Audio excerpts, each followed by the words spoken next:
All right, friends, let's get at it. Another video, one video a day for the first 100 days of 25. Here's my thought for the day. Now, I want to ask you a question. Are you using social media as a real estate investor? And then the question is, should you, right? To what extent should you? So I'm going to give you all the ways that I benefit from social media as a real estate investor. Now, if you go back on my social media accounts, like for example, especially like my Instagram, if you go back and you scroll, and you're going to have to scroll all the way back to 2019 and before, I was heavily buying houses during that time, but I was not talking about it. I mean, maybe I think there might have been one or two photos, but like it was very, very limited. And no one, no one really knew that that was something that I was very actively doing. And same thing for my Facebook. Now, also be honest, my Instagram and my Facebook was private, meaning only if I let people be my friend would they see my post. And then I probably, only had like 300 friends, like close friends and family, right? Acquaintances, stuff like that. Fast forward to today, I've got close to 25,000 followers across all my social media page. The follower count actually doesn't matter, so scratch that. But I am very public with my accounts in the sense that you don't have to request to follow me or anything like that.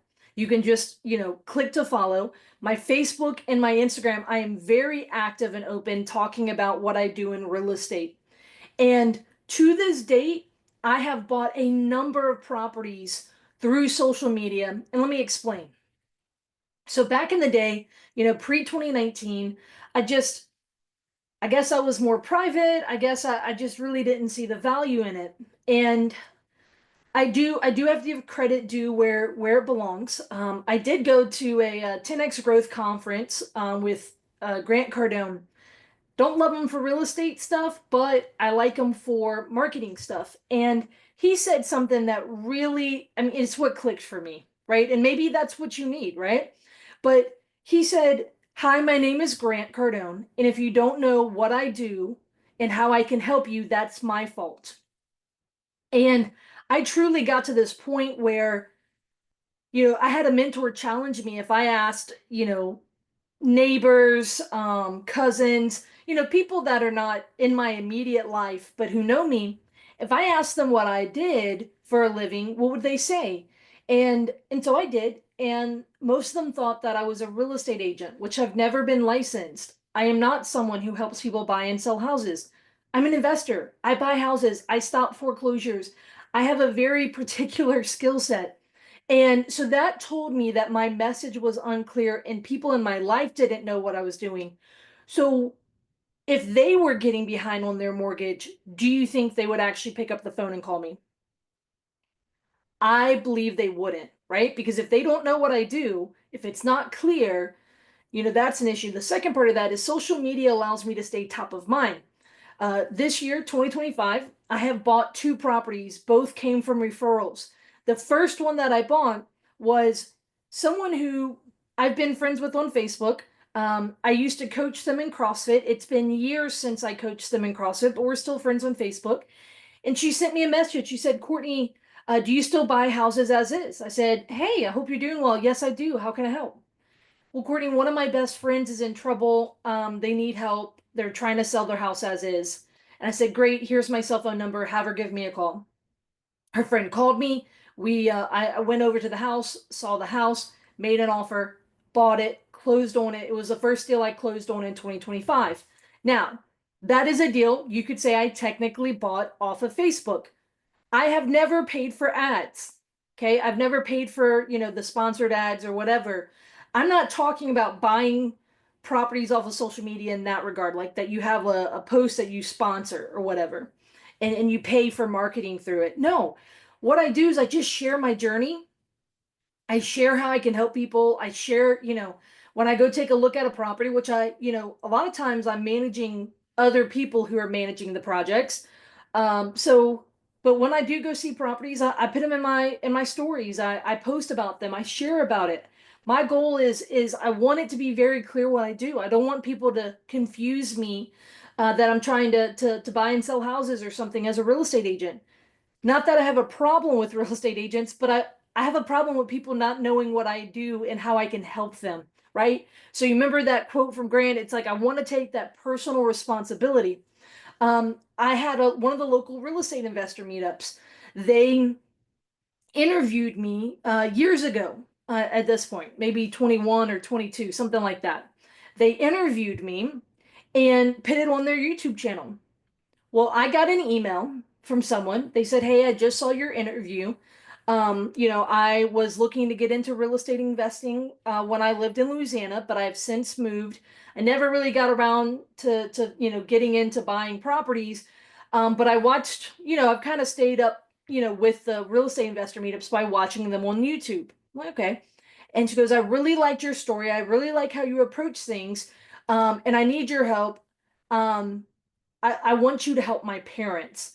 And I ended up buying that house, and it's actually it's a great, lovely rental of mine. And I was able to buy that house because she watched me on, catch this, someone else's social media and liked how I did business and told my story. That was actually the final straw that got me to start my YouTube channel. Maybe you're watching this on YouTube, right? For years, it was on my list to have a podcast and start a YouTube channel. And that was the deal that really, the final straw for me, because I was like, look, I got a fantastic deal, was able to help a fantastic couple, and and it was all from YouTube. Again, not a paid sponsored, ad on YouTube. It was literally an interview. Okay. Um, so many times have I cannot tell you how many times I've had people reach out to me in comments on different social media channels, and it lead to a deal getting done. But again, and I'm constantly sharing, hey, this is what I do, this is what this is how I help people, right? And I'm trying to be clearer and clearer my message. For the love of God, please stop making a post that said we buy houses as is, cash, close fast, any location, and that just be your post over and over again. Oh, I'm, I'm gonna link at the end of this. I'm gonna link a video. It's my anti we buy houses theory. I have a lot of feelings about we buy houses. I do not like that language. Um, but my favorite thing to do is just to share stories of people I've been able to help. And so, with that being said, I know a lot of people are hesitant. There are a lot of people are hesitant. Courtney, I don't understand the technology. Like, so here's all the objections. I don't understand the technology. I don't like being on my phone. Courtney, I'm older and that's not really my thing. Courtney, I don't like filming myself. Newsflash. I don't like all those things either, right? Like, I'm very paper based, like, actually to a fault. And so, technology, and yeah, I may be younger, but I promise you, I'm not the leader on technology in my sphere of influence, right? But I've figured it out. There's people that I follow online that give me tips and tricks, right? That teach me how to do this stuff, right? I almost this has become such a phenomenal lead source for me as a real estate investor that I actually spent money and am buying courses to educate myself further in this realm. Because there is in the same way that I in the past have spent money to send mailers to get deals. Now this has been in essence, a free way that I have gotten leads. Now there's a level I'm doubling down on it, tripling down on it. So, I did not like seeing myself on video either. There's plenty of times I'm like, I hate the way I look in that. But the reality is, am I going to just keep letting me, let that keep me from taking action? No, I'm going to take action, right? Done is better than perfect. My friends, please, I've made a lot of money off of other people's inaction, right? Don't be the one that's not taking action, okay? And so social media, you could use it as a way to just, vlog through, a daily video blog, right? Hey guys, today this is what's on my agenda, right? Or hey guys, I don't share sellers' names, right? Like the one earlier, right? I didn't share the woman's name who reached out to me. I didn't share the seller's name, right? Like that doesn't have to be that way, but I can share a story. My favorite way to showcase my really my skill sets is through telling stories. So, with that being said, I want to encourage you to evaluate, are you using social media? What are your objections to it? Are you operating out of emotion and fear, or you're operating out of, logic? In regards to the social media, you guys, literally, I have a spreadsheet where I literally track my progress. When it comes to my goals are literally one Instagram post a day, and that post then goes on to Facebook. I don't need to learn every single platform. I don't need to master them. The goal here is just consistency. And I'm not saying consistency has to be one a day for you. That's just the level of reps I'm at. But maybe your new goal should be to post twice a week, right? And to share something about real estate, right? Maybe it's an appointment you went on. And sometimes, I'm not trying to shame the people whose house I'm on, but sometimes I show stuff that I see in houses, right? Or whatever it may look like. There's a lot that can be done. And guys, no matter what, the best things with social media is to be authentic, right? Like be yourself and to be consistent. If you can do those two things, I promise you, um, as long as people understand what you do and who you are and how you can help them, I believe you would be encouraged by the responses that you're getting. There are too many professionals, I'm talking like good real estate investors that are not using this tool, and therefore they're really being a silent professional, and that's only hurting them.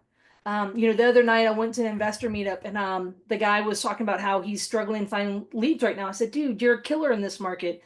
Do you ever get referrals? Like, what do you ever talk about what you do? And that's the reality is so many people, they're just silent professionals. And I'm here to tell you, don't be a silent professional. Don't be a silent professional, my friends. That's my thought for today. I'm curious, do you use social media as a real estate investor? And if so, how do you use it? And if you've got any questions, post them below. Maybe I will make a video based off of one of your questions that you put below in the comments. All right, guys. See you guys tomorrow for tomorrow's thoughts.